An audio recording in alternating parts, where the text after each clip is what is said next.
Let's review everything you need to know for Unit 4 of AP World History Modern.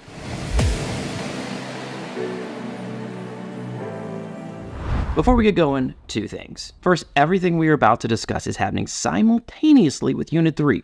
So to find out about your land-based empires, your Taj Mahals, and your gunpowders, head over and check out that review video first. All of that, same time as all of this. Second, we are reviewing here. I made a review just like this one for all 9 units over in the Ultimate Review packet. So follow the link in the description to get access to the study guides and the answer keys and practice sheets, a full practice exam, and a ton of other stuff to walk you through everything you need to know to be successful in this course and earn a 5 on the AP exam this May. But you clicked on this video for Unit 4 review stuff, so let's review Unit 4 stuff. Okay, Unit 4, Transoceanic Interconnections. That's a mouthful. Let's translate. This unit focuses on Europeans going across the oceans and the impacts they have when they get there.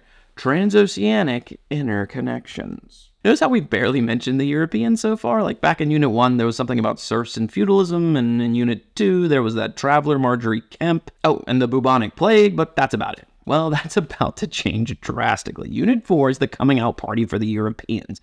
They're going to have their hands in pretty much everything else we talk about going forward. Unit 4, 5, 6, 7, 8, 9. The big picture of Unit 4 breaks down like this. A look at the explorers and the technology they used, the Columbian exchange, which resulted from all this movement across the Atlantic. Then it does what we covered in Unit 3, how the maritime empires established and maintain that power. Finally, Unit 4 zeroes in on the resistance to the European arrivals and the changing social hierarchies from 1450 to 1750. Need a guide? Use the study guides I've made for you over in the Ultimate Review packet. Download that bad boy, and as we sail through this unit, you can follow along on your study guide, and if you miss something, no worries, I've even made you a key. I guess this review packet truly is the ultimate. But how are these transoceanic interconnections even possible? Technology. Navigational technologies were all over Units 1 and 2. Think of compasses and astrolabes. It's a pretty simple formula to get to Unit 4. Take the Unit 1 navigational technologies of East Asia and Dar al-Islam, add that with Unit 2's trade routes spreading these technologies. Finally, mix in the growth of massive empires from Unit 3, and that leaves some Europeans cut off from the major trade routes. Specifically the Ottomans. Told you they would come back up again and again. Well, once they established their headquarters in Istanbul in 1453 and began clashing with the Europeans, the Western Europeans were essentially cut off from all the major trade routes we talked about in Unit 2. So the Europeans, beginning with the Portuguese, start looking for a new route around Dar al-Islam. And this guy, Prince Henry from Portugal, was one of the first to start trying to go around Africa to the southwest. But without some navigational help, they would have just sailed out into the ocean and never been heard from again. This brings us to 4.1, technological innovations. I made a map for you about where all this stuff originates. You need to focus on one boat style and one technological transfer. If I'm you, I go with the caravel, which was the early Portuguese exploration ship, or the flout, the Dutch trading ship that is not only fun to say, flout, but it ends up doing 60% of all trade going into Europe in this period, along with the rise of the Dutch East India Trading Company, aka the VOC. As for tech transfers, go with the compass or the astrolabe. There are a million examples, you saw them on the map, but those are the 2 that were mentioned in Unit 2, so just stow those away on your boat with Columbus or Prince Henry and you got yourself some transoceanic interconnection. Now that you have the means to make this happen using that fancy navigational technology, all it takes now is for some of the states in Europe to start sending out voyages and establishing empires. The last time we looked at Europe, it was fractured into a bunch of different smaller states. Well, now that we are in 1450 to 1750, a lot of those smaller states, through conquest or marriage or both, have formed into larger states that you might recognize today. Here are a few random selections: Portugal, Spain, England, France, the Dutch. Coincidentally, these are the 5 maritime empires to focus on, so let's start at the beginning. Portugal's up first. Technically, they started in the last period. I mean, by 1450, the beginning of this period, they're already in West Africa. I know this sounds stupid, but I'm gonna say it. Christopher Columbus is a big deal. No one knew the Americas were over there, so the Portuguese aren't looking over there. The Portuguese are trying to get to that sweet, sweet Indian Ocean trade network we talked about 2 units ago. So to get there, you gotta go around Africa. So focus the Portuguese along the coast of Africa and after Da Gama in 1498 into the Indian Ocean trade network. Do not fall into the trap of thinking that these Europeans have these massive empires. That's not a thing until the next period. These empires we're talking about today are what's known as trading post empires. Remember those massive empires from Unit 3? Yeah, the Europeans can't just take over the Mughals. They can't take down the Manchus. Come on now. So they move into these trade networks and set up their own trading posts. A trading post is just a spot to trade, store, and ship goods back to Europe. The exception to the trading post network is the Americans, and the only reason the Europeans are able to conquer so much more land so quickly is because of diseases like smallpox that killed up to 90% of Native Americans. Think about that for a second. 90%. If you're in a classroom of 30 kids right now, 3 of you survive. 3. But the Mughals, the Ottomans, the Manchus, they've had the same centuries of exposure to these pandemics as the Europeans have. They aren't going anywhere in this period. So when you're thinking of the empires in Unit 4, think of trading post empires. All right, so we have the Portuguese state-sponsored voyages over in the Indian Ocean Trading Network. But we all know the Portuguese have another massive colony, Brazil. Well, follow the trade winds and ocean gyres in the southern Atlantic, and you've got a one-way ticket to Brazil. The next empire to know, Spain, and that means Christopher Columbus. You passed 3rd grade history, probably, so I'm not boring you with Columbus facts here. Instead, let's focus on someone the College Board does not mention, and that's Magellan. Magellan is the first guy whose voyage circumnavigates the globe. And look, there's a million explorers you could memorize. In reality, just know Prince Henry, the Portuguese sponsor guy I talked about a minute ago, and Christopher Columbus, and you should be fine. I only bring up Magellan here because he dies on one of his voyages. Spoiler, if you're an explorer, you have a very good chance of dying on your voyage. But he dies in the Philippines. So when you're picturing the Spanish Empire, think of the Americas and Latin America, obviously, but don't sleep on the Philippines.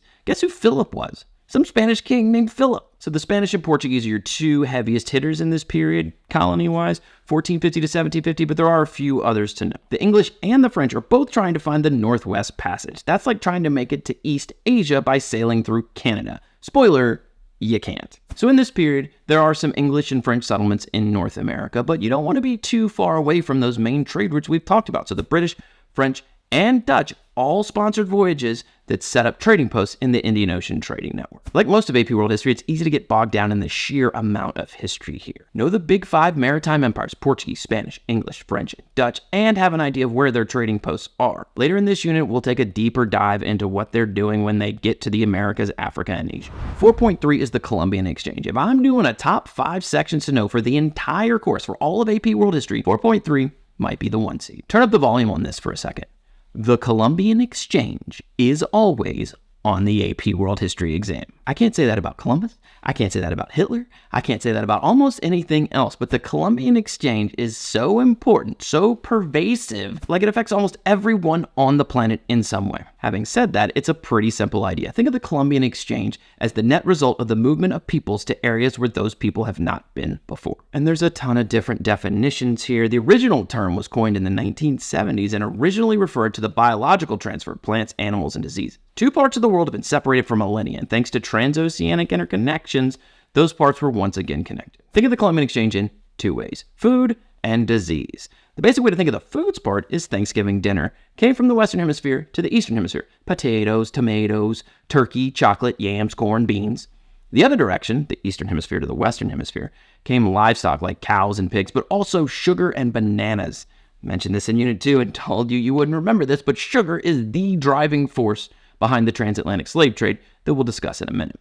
Bananas will have a similar effect when we get to Unit 6. Oh, one last food thing for the Columbian Exchange. The enslaved Africans who were brought to the Western Hemisphere via the Middle Passage also brought some foods with them.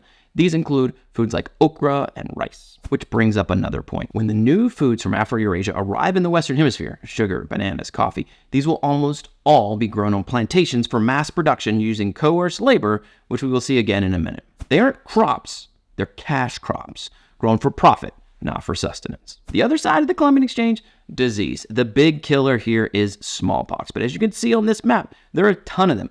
Just go with smallpox if you're having to memorize. It's a nasty disease, and the Americans have zero immunity as they are introduced to all of these diseases at the same time.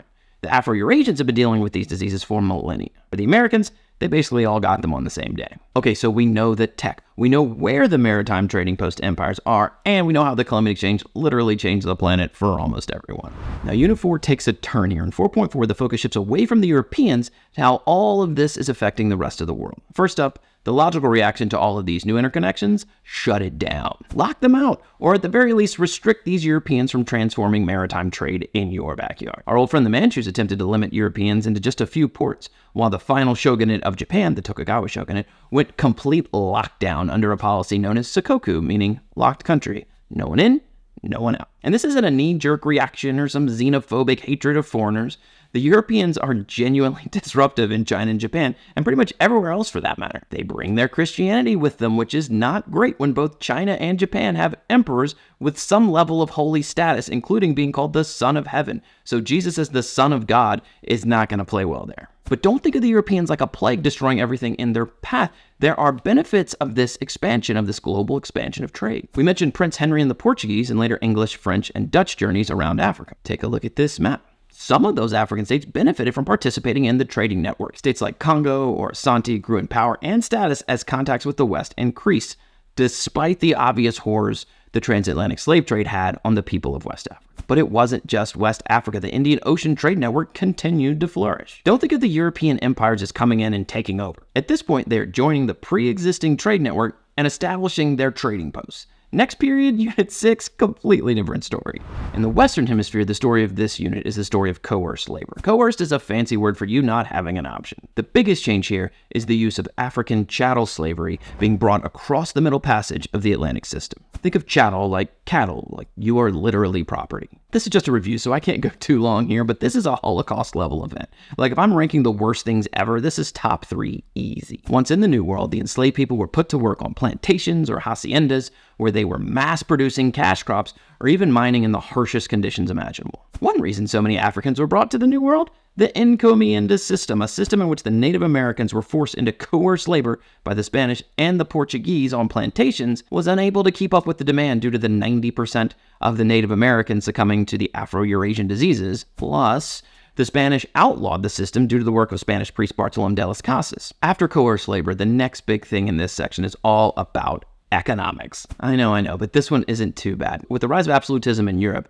these are just cartoon-level kings who can kind of do whatever they want whenever they want. And since the king controls the army, the king controls the laws, the king controls the courts, shouldn't the king also control the economy?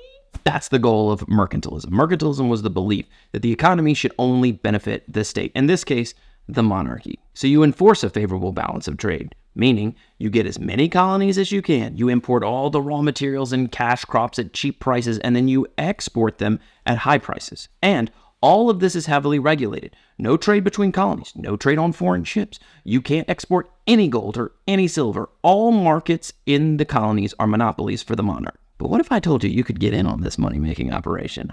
That's where the joint stock companies come in. These are also monopolies, though. The king grants a charter for these companies to exist, but, and this is a big but, you, that's right, you could invest. The company does well, you do well. This spreads around the risk and the reward so that the loss of one ship doesn't doom a company to failure. Did it work? Yes, the Dutch VOC was a joint stock company, and to this day is the most profitable company in the history of the planet. Now, this isn't capitalism. These joint stock companies are monopolies granted their power to trade by the government. Capitalism is a Unit 5 thing. The book on capitalism wasn't even written until 1776, so next period. There is a new trade route in Unit 4 as well, the Atlantic System, aka the Triangle Trade. As you can see, the Atlantic System is the manifestation of all the trade we've been talking about. Enslaved Africans across the Middle Passage, then sugar and silver from the Americas to Afro-Eurasia, and finally finished products like guns from Europe down to Africa to complete the circuit. The last bit to cover here is what happened when the people fought back. Now, there are too many examples here to list, so here's my advice. No one local resistance movement to these new empires, like the Cossacks in Russia or the Marathas in the Mughal Empire we mentioned in Unit 3. And no one resistance of enslaved people, like Queen Nani of the Maroons in Jamaica. There's obviously a ton of effects of all this we don't have time for, like the new syncretic religions forming, like Vodun in the Caribbean, which was a mix of Catholicism and West African beliefs, or the new social orders that emerged, like the castas system in the Americas, or how Africa changed demographically with the loss of so many males in the slave trade. But that's Unit 4. Focus on the tech and the expansion of the empires, what they did when they got to the Americas or Africa or Asia, how the people fought back, and how all this affected social orders and the economy. And that's it. You need more help? Head over to the Ultimate Review Pack, and I got study guides, practice sheets, more videos, a full practice exam for all 9 units. Just follow the link below. Now, this is the end of this period, 1450 to 1750, and I'm going to warn you, the next unit, Unit 5, changes everything. See you then.